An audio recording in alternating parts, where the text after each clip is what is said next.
Well, hello again, everybody, and it looks like it's going to be another half-assed vlog, whatever. It's like 11:30 at night here on Sunday. That means tomorrow morning I go back to work. Not enthused. Sure, it's just 2 days and then I'm off for two again, but I don't know. I think it's less about going back to work because Monday and Tuesday are my favorite days of work. It's less about going back to work and it's more about how I just had 5 days off and I didn't do shit. Like, really, I didn't. Didn't watch any movies, and I had plans for, I had lofty plans for anywhere from like 7 to 10 movies I would put down, including 3 that I'd already watched most, or at least a portion of. Didn't touch a single one. I had plans on getting caught up on all the YouTube videos from all my favorite channels that I try to watch stuff regularly from. I made a very, very noble effort and made a huge dent in them, but I still have some left. Quite a few, because there's new stuff every day. On the other hand, I had a whole lot of fun on this vacation. I mean, it wasn't like I absolutely did nothing. I played on D-Live's stream tonight, playing Murder with him and Entwin and Davosity and a bunch of fellow subs, and had some pretty fun times. Had a round when we were playing in the office map where we had probably full capacity of like 30 to 32 people. I was the murderer and I killed everybody. And yes, you have that on tape. I killed everybody. Tape. You have that on video, whatever. So that was fun. And then we were playing on I suggested we try this different map, which was the compound. And I think what I was wanting was assault. But I couldn't remember the numbers for the voting, so it ended up being compound, and everybody spawned in the exact same spot. It was crazy, and I was like, oops, I'm sorry for suggesting we change the map to that one, since it ended up being bizarre, to say the least. But we made the best of it. It was actually kind of funny. Might have yielded some good footage if D-Live decided to do some sort of a stream highlight video. Then we went to Dust, and that was just a really plain map. So that didn't last long. And then we ended up going to Italy, and that was where I got one of my other highlights, personal highlights for me, when these people kept jumping up on this little platform, like a ledge on top of a part of a building. It's not really hard to get to, but if you're the murderer, it's hard to get up to it and kill the people who are up there, especially if one of them has the gun. So the first and only time I think that I was murderer, when we were playing on that map, I went up there without the knife drawn. Just went up there like I was going to be another one of them chickens and scaredy cats, as D-Live kept calling them. And then I just kind of went to the back. What was really funny, though, was there was only like 2 other people up there, but there was one of the 2 was the person with the gun, and D-Live actually was watching it. He was checking it out again from his perch, because when I play in the stream, I don't look at the stream, but I have the stream minimized, and of course I'm on Gmod, but I have the audio for the stream coming through my headset, and there's a delay. There's a pretty lengthy delay on there. I'd say it's probably 15-20 seconds, maybe more, maybe less at times. But anyway, I could hear it after I did it. I knifed the guy with the gun, and I think I got the other person that was up there too. And then a little while later on the stream, I heard D-Live just cracking up. He was like, that's what you're supposed to do as the murderer, get up there and then kill the people, especially like somebody with the gun. So I felt accomplished. And it's just personal ego kind of stuff right there, but it was cool to go in and have a good showing a couple of different times. Had some bad showings, of course. I feel like if you're the murderer, if you can kill even one other person, you did something. If you get immediately RDM'd, that's horrible. If you wander around for the longest time and don't kill anybody at all, that sucks, especially on maps where people collect items and get another gun. Um, Now, if you've got the gun and you can't kill the murderer, like I think I do a really good job of evading the murderer most of the time, but sometimes that's because of environmental obstacles. Sometimes that's because the person who is the murderer doesn't think they can do anything but stab, like they don't realize you could throw the knife or that you can sprint.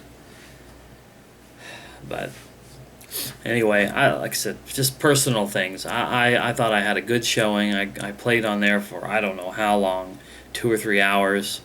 Murder and Gmod in general is something I can play for the longest time. It's one of the first times I've encountered one of those quick burst kind of games where you just a couple of minutes in a game and then the round is over. It's one of the first times that I found a game like that I can just sink a bunch of time into and not get bored. So anyway, that wasn't all that I wanted to talk about. That was just kind of like my day/night. It sounds kind of bad because my daughter was over here for a big part of the night. She was gone before the stream started, but she came over. She played on her 3DS or She played on her DS. She played some Minecraft. I let her watch some YouTube videos on the TV, and she watched. She likes her taste in videos seems to change every time I see her, but this time around she was watching the Diamond Minecraft and Stampy the Cat, channels like Stampy Longnose, Stampy Longhead, something like that. Anyway, they're both Minecraft related channels, and apparently their content is pretty clean, so I was cool with that.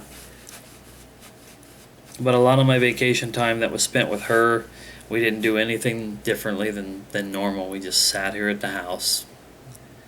But the other thing that happened over the last few days, and it happened last weekend, was my dad showed up in town, who I haven't seen, well, I hadn't talked to since around Christmas time. Hadn't seen him since long before that. But he came through town. That was kind of a shock. And just to keep a long story from being too long, I've kind of mentioned it, I guess, in previous vlogs, but my dad and I have a different relationship. He raised me, mostly on his own. I spent summers with my mom and my brother up through when I was 12, and then after that it was up to me. But I didn't have as much time spent with the rest of my family. It was mostly my dad and myself.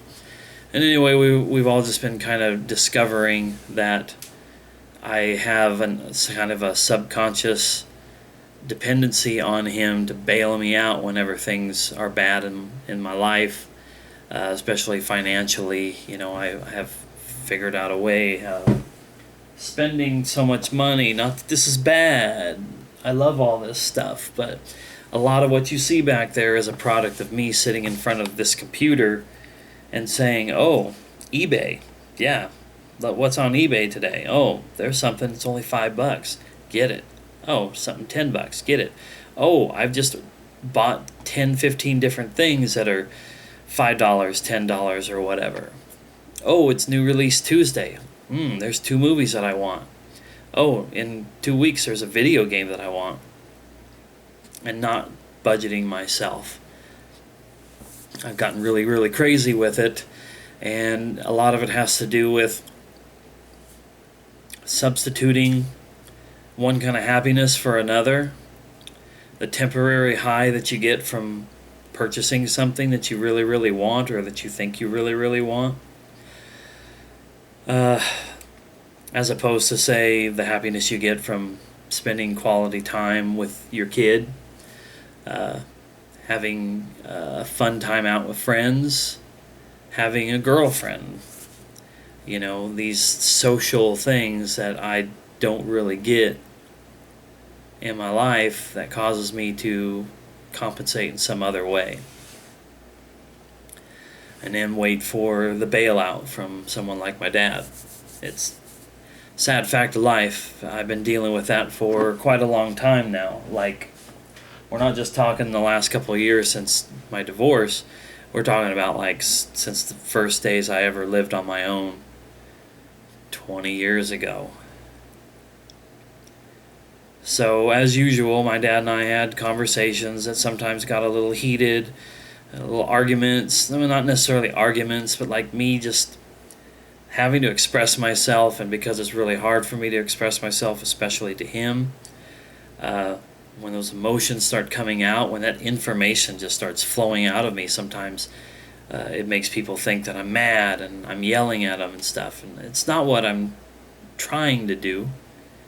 Maybe the way that it comes out, I understand that. I understand that maybe that's what happens, but I'm just trying to get I'm trying to convey what it is I want to say to my dad or to someone else, and get it out while I have that chance. Because whether or not he knows it, or other people know it, it's a point I may have made before. But this thing here with making videos and talking to a fucking camera in the middle of the night when no one else is around, it's odd and it's unusual, and sometimes it makes me feel weird, but it is my opportunity to say what I have to say without having somebody else interrupting.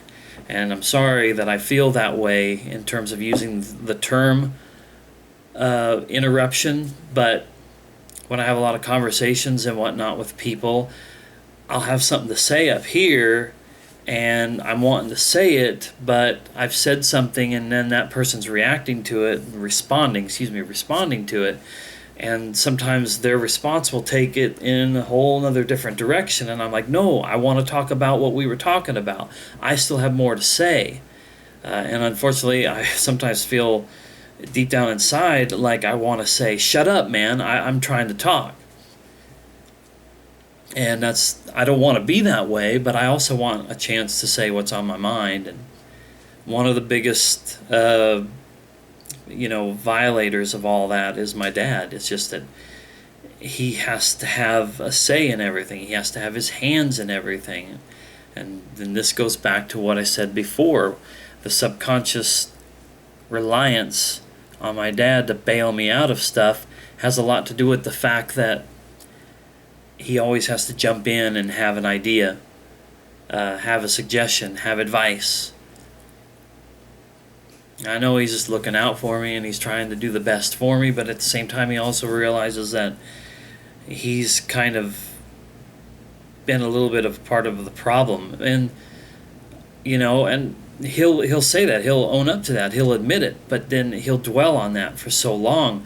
I finally got a chance to tell him today that it doesn't do me any good to just sit around and blame yourself for all this stuff, Dad. You can't just be like, oh, I'm so sorry that I did this to you, and all that. We're so far beyond that point in time. It's time to stop playing the blame game, because I don't do it. I don't blame him. And if there is something that maybe I do feel like, yeah, he's responsible for that, I'm not going to sit around and beat him up over it. It just doesn't do any of us any good to dwell on that. What's supposed to happen is I'm supposed to do my best moving forward in my life, and he should just do his best to support me. It doesn't mean he has to bail me out. It just means that he needs to encourage me. To let me try to take care of myself. I don't know. I probably would have had a whole lot more to say had I been able to record this right after he had departed. But I had a friend come over and get rid of the train table. If anybody remembers the thing that was sitting up over there, that's gone. Thankfully, that is gone today.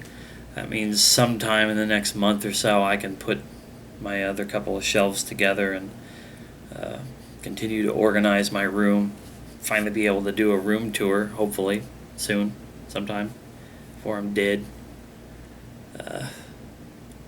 And then, of course, my daughter came over, and then after that, I ate dinner and played on the stream, and that ended about an hour ago, and I've pretty much been doing nothing ever since. But anyway, I think this has went on way, way too long, and I'm contemplating doing some of the other videos I've put off the last few days, doing a few before I go to bed. So yay, thanks a lot for checking out another vlog, and I'm gonna hit the button.